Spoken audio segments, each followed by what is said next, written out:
Absolutely. I mean, one of the things that we like most about this developer group is that we can communicate, very easily, and it's one of our biggest strengths is this horizontal integration. So we get the opportunities, we find, the investors, we can even finance it, and then the architecture team designs it while the GC gets the quotes and the numbers in, and we can align everything so that the project is very fluid. And what we gain with that is a little bit of a cost efficiency, but Yeah. most importantly a time efficiency, because we get this construction issues worked out, not 100%, but there's always going to be something, right? Hmm. But we get these construction issues worked out, like more or less at the beginning of the project with the design of the architecture. So it's Yeah. kind of cool. Welcome to the Real Estate Pros Show, where we interview real estate investing professionals from coast to coast, as well as the service providers that serve the real estate investing industry. Our goal is simple: share what's working now to help you improve and scale your business to the next level and meet the pros that can help you get there. Real Estate Pros is powered by Investor Fuel, America's leader in helping real estate investors and professionals build the business you need to live the life you've always dreamed of. Let's start today's show.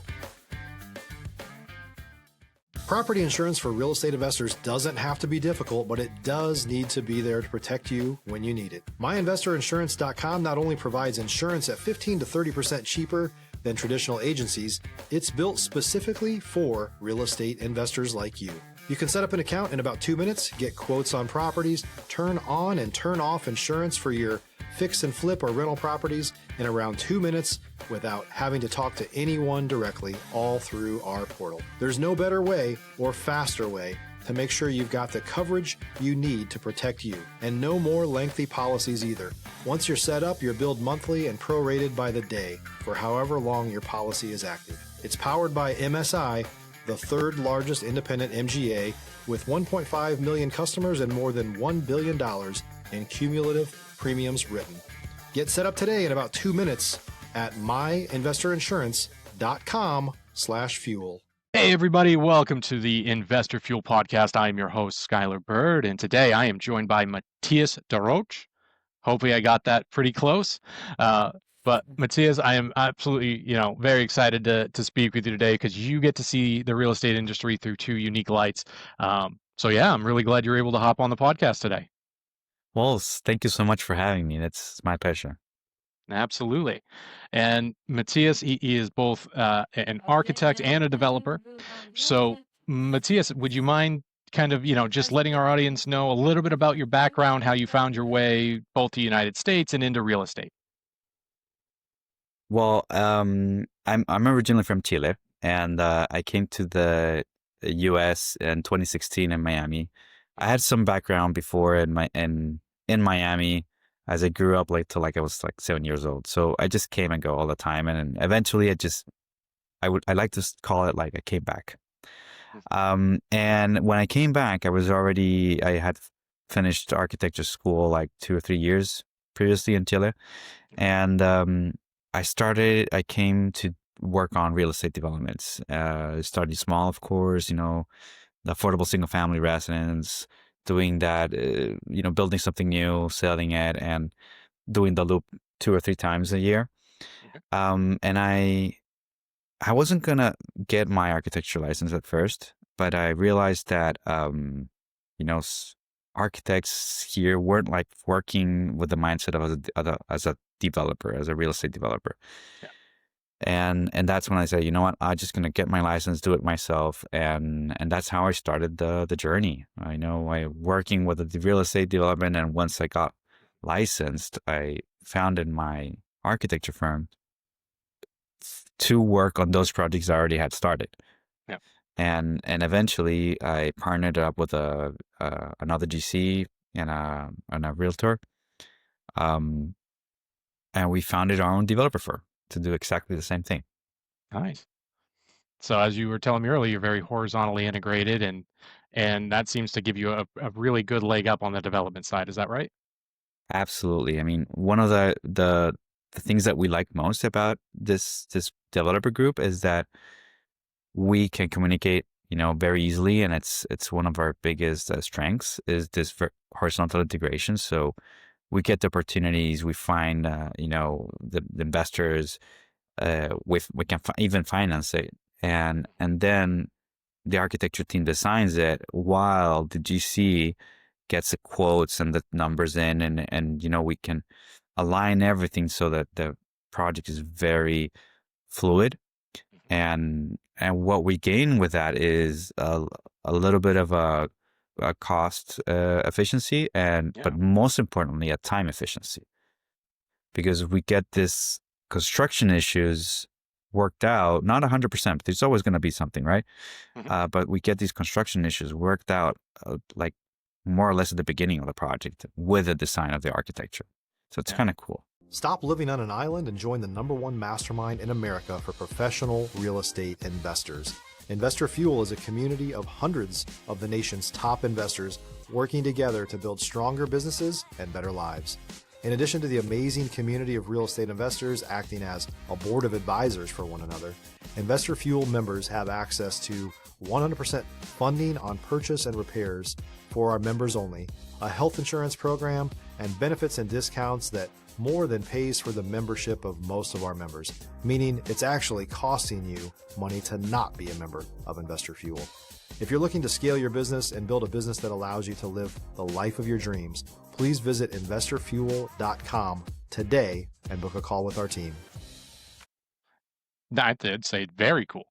And you're focused primarily in the Miami area, correct?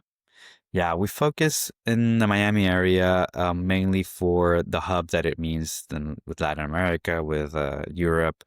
The migration that is coming into Miami is pretty strong still, and it's keeping the market very stable. And believe it or not, most of our investors from Chile or Latin America, they just love coming to Miami to the beaches. So it's like, it's their excuse. Yeah, well, I mean, I don't think anybody can really blame them there. That's for sure. And tell me about the Miami market in general. I mean, are you still seeing some pretty good growth in Miami? What does that look like for you? I would say right now, I'm very thankful for it. Uh, I think it's in stability mode. I wouldn't say it's growing, but it's not declining either. You have some price increases on one side, some price decreases on the other side. It's slower than a year and a half ago. Yes, absolutely. But it's not like it completely stopped, especially for the new construction. New construction is still good. It's still moving. Older constructions might be not that old. Those are, I would say, a little bit more complicated right now. But in general, we're not looking otherwhere than Miami, because out of Miami, it gets much more complicated. Yeah. No, I can understand that. Absolutely. And as both, the developer and, the architects on either most or all of your projects, what are you looking for in terms of, land to develop? Are you doing multiple homes at once? Tell me about that. Yeah, we kind of like for multiple homes is a little bit of harder in Miami. You have to find that piece of land that is huge, which don't really exist right now. So we love doing our high-end projects right now. So those are the ones that gives us more margin of error and margin. And to get to those, we actually have to find an old house, a tear down house, demolish it and build brand new. And those are basically infill houses. So we have to go one at a time. I like to call them the custom spec homes, because it's not like you have one spec home, one design, and just use it on multiple lots, because every single lot is different. So and that gives us also the high-end vision of it, because they're all unique, in some way or the other. Yes, we might use one or two pieces in the design here and there, but they're basically unique. So our target is those types of properties. We want to grow into the waterfront properties, that's for sure. Yeah. So anything that has a dock that you can put a boat, not only waterfront in the lake, a boat that actually gets into the bay. Sure. And those are also very hard to come by these days. If you're looking for consistent, high-quality leads, look no further than Investor Machine. Investor Machine isn't just another agency. It's the most sophisticated, data-driven lead generation company on the planet for real estate investors, and serves the role of being not just a lead generator for your business, but a marketing partner that is helping you achieve your goals along the way. Go to investormachine.com to learn more and schedule a call with our team today.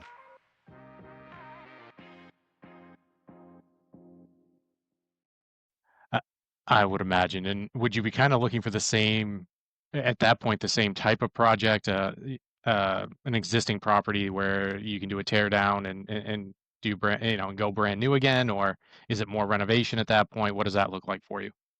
No, if it's a waterfront, it's definitely a tear down and build brand new for different reasons.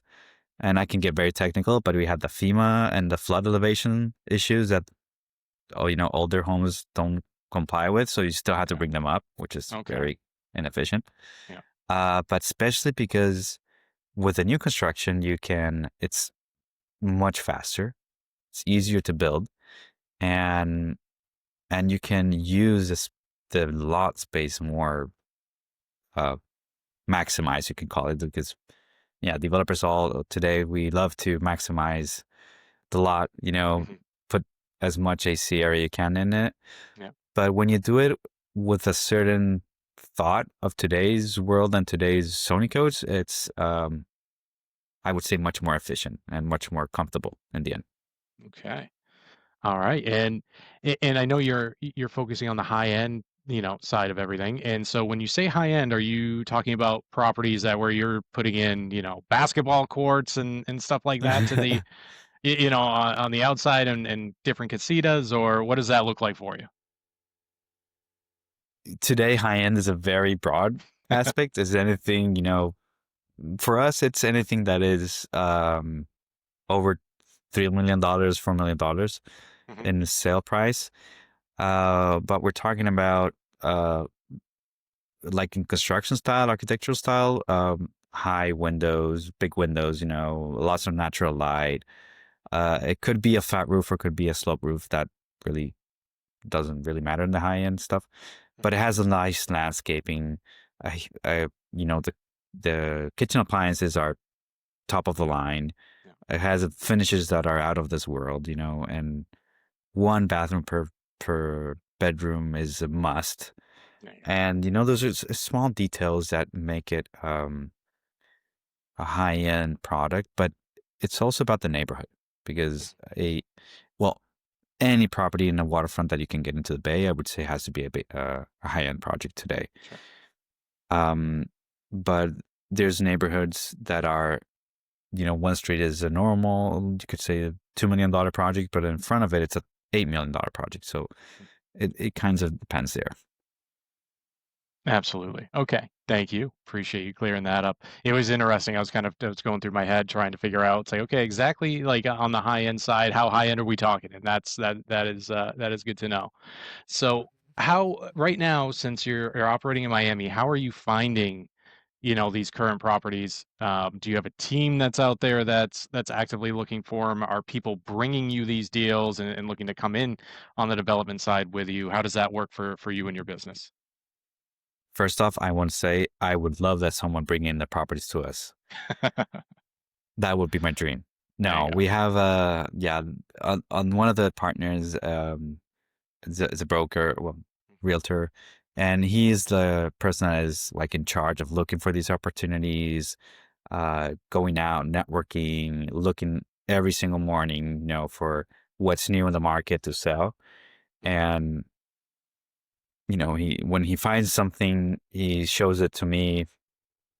I do a quick analysis on the architectural side, what we can do, what we can build, what's the maximum sizes, the setbacks, that sort of stuff. And if we pass that, then we go into, hey, what's the cost, more or less here. So we do like a quick pro forma. It takes us like 15, 30 minutes per project per lot, basically. Hmm. And if everything goes well, then he throws out an offer, and that's just a numbers game right there. Okay. Yeah. Okay. Excellent. All right. And are you looking to add a certain amount of developments here within a specific time frame? What does the future of your business look like as you see it right now? If you're a new or newer real estate investor looking to launch or grow your real estate investing business, please check out Investor Fuel Club. It's a coaching community, but unlike anything you've ever seen before. And you can actually partner with members of our mastermind from coast to coast on deals right in your market. There's no better opportunity to build a consistent business than to literally partner with pros to help you avoid costly mistakes, avoid the need for capital to do deals, and help you eliminate your fears as you're starting your business. Learn more about Investor Fuel Club at investorfuel.com/club.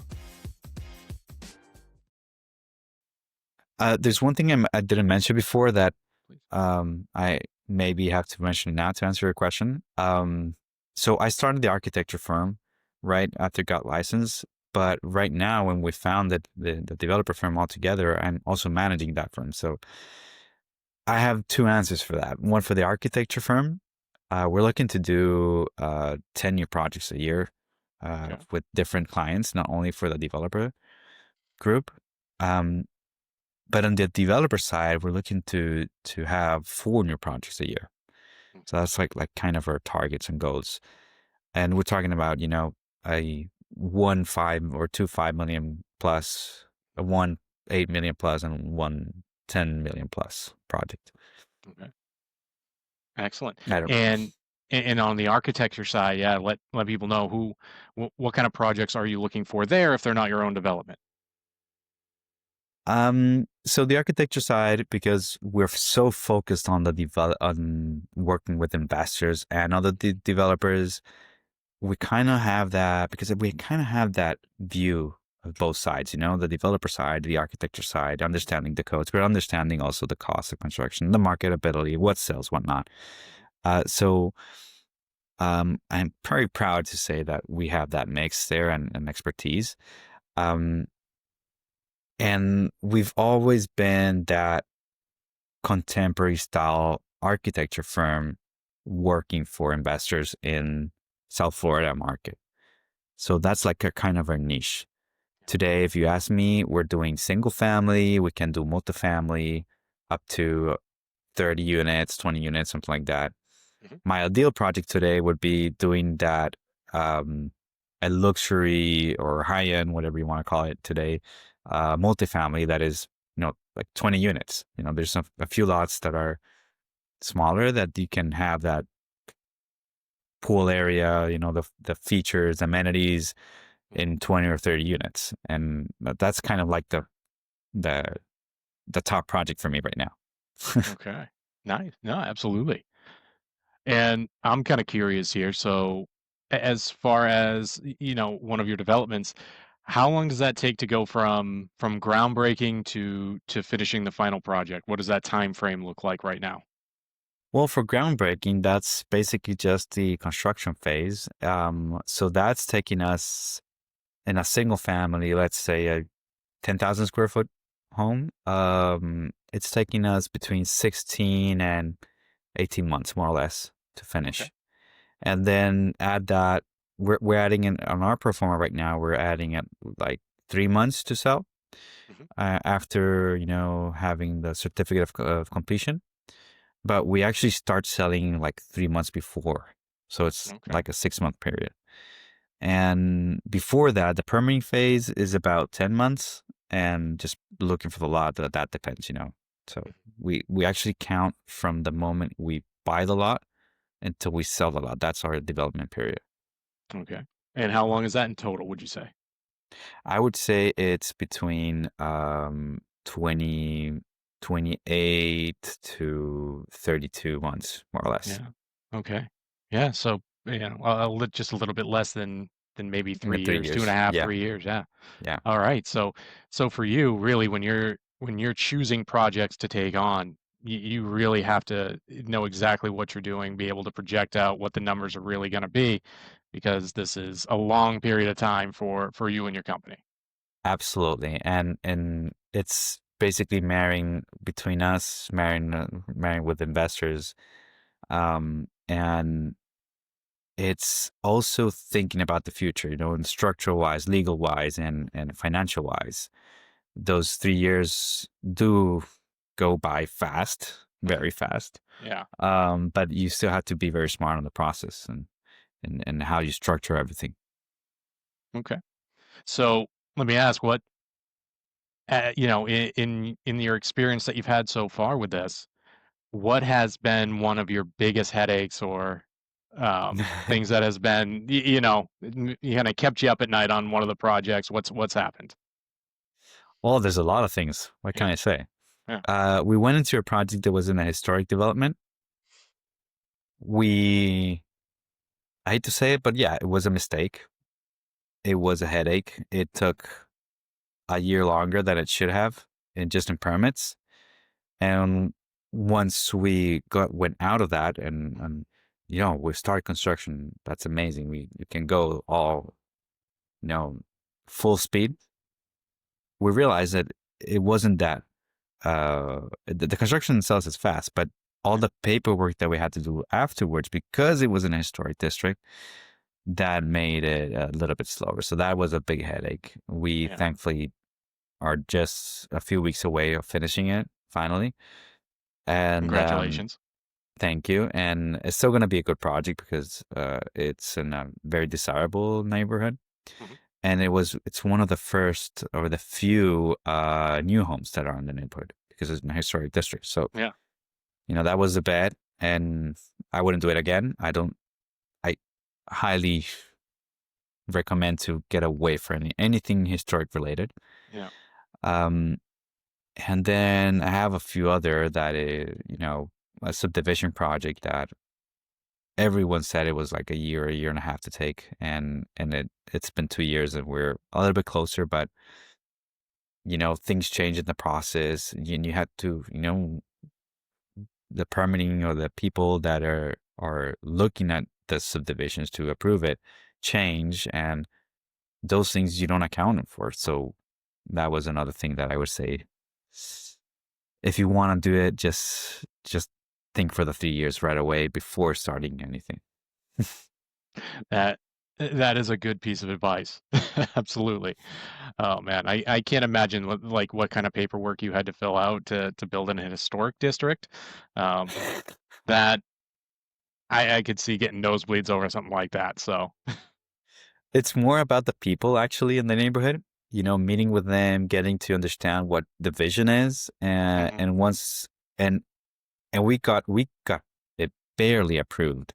Mhm. But I'm proud to say right now that the same neighborhood has been sending us amazing emails, thanking us for being so polite with the construction. We Yeah. we kind of like to tell them what's going on, when the trucks are going to come, because it was also, they also have small streets, so Yeah. one truck can disrupt a lot. So we're just giving them a little bit of heads up. Hey, today's going to be a pouring day, and they just love that. And one of the famous quotes they say is like, with developers like you can you prove that developments and community can work together. So Yeah. that I loved. Now that's an awesome story. I love that. And with that particular development, did you have to kind of stick to a specific style because it was in a historic district and make it fit the neighborhood? Yes, absolutely. Uh-huh. I had to Yeah. redesign a few stuff there. Yeah. But it wasn't bad. It wasn't bad. And in the end, it kind of went with the neighborhood, but also you can see that it's contemporary in a way, Mhm. and it's not like just mimicking the other house, which is kind of, you can't actually do that either in the guidelines of the historic districts.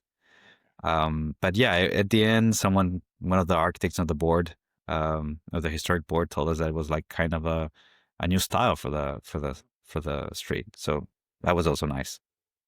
That is very cool. That's awesome. And Matias, yeah, we're kind of coming up on time here.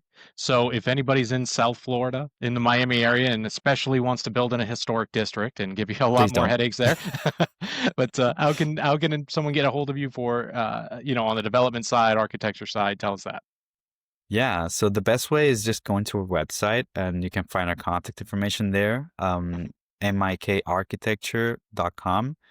That's on the architecture side, or in AGD at Miami.com for the developer side. And you can find us the phone number there, or an email, or just can write us at hello@mikarch.com, and I'll happy to respond if you tell me, hey, I heard you on this podcast, and even I'm going to be even more eager to respond to that. There we go. No, I love that. And Matthias, thank you very much for your time today.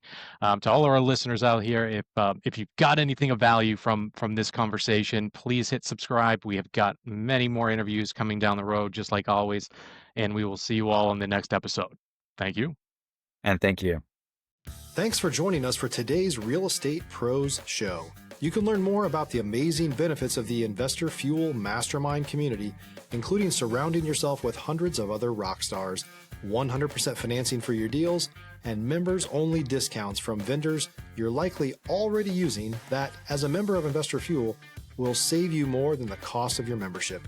Visit investorfuel.com to learn more. If you're interested in joining us as a guest of this show, please visit investorfuel.com/pros to apply.